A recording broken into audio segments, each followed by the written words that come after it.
Parliament is officially coming to an end and the MPs will be heading into summer recess. And with that, Mark Carney better work on answering questions because my God, this was embarrassing. This Prime Minister is continuing the Trudeau tradition of breaking his promises and hiding from accountability. He refuses to table a spring budget while massively increasing government spending and keeping the Parliamentary Budgeting Officer in the dark. And just like Trudeau, this guy can't even get a tax cut right.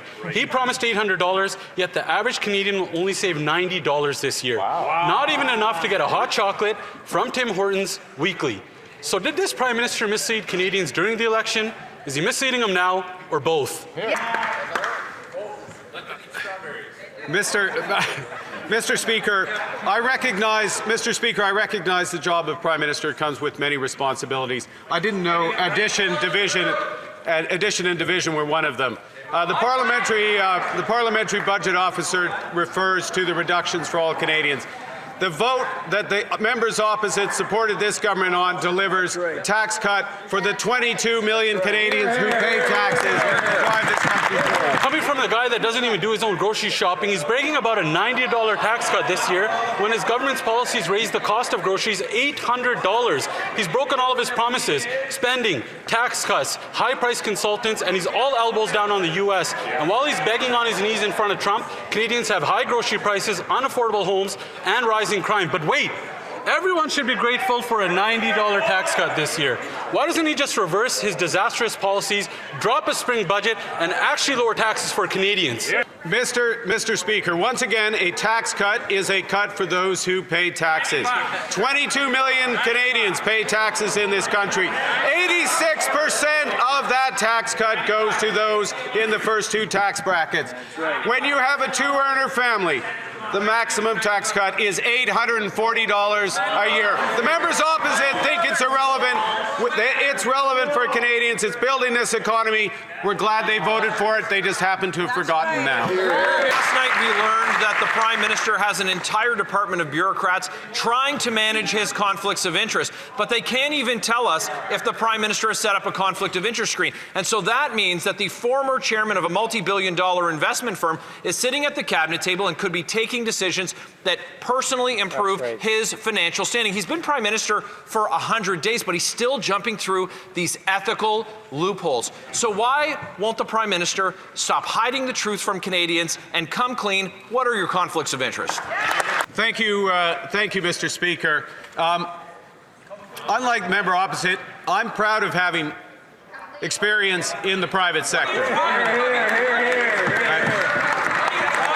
I'm proud of having experience helping to build this country. I'm proud of having filed all my requirements in advance before required, including a screen for the conflict of interest. I'll wait on these. Well, unlike the Right Honourable Prime Minister, I'm proud to have served our country in the Canadian Armed Forces in uniform. Maybe you should do some friggin' homework.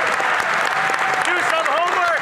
This Prime Minister seems to do whatever he thinks he can get away with. He voted for the Liberals' ban on gas-powered cars while Brookfield is heavily invested in the EV supply chain. We know that he used offshore tax havens in the Caribbean to avoid paying Canadian taxes. His own department won't even say if he set up conflicts of interest screens. So instead of maligning people who serve the country in uniform, why doesn't he stand up and come clean about his conflicts of interest? Mr. Prime Minister,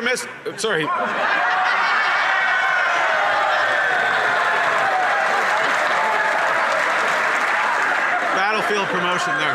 Mr. Speaker,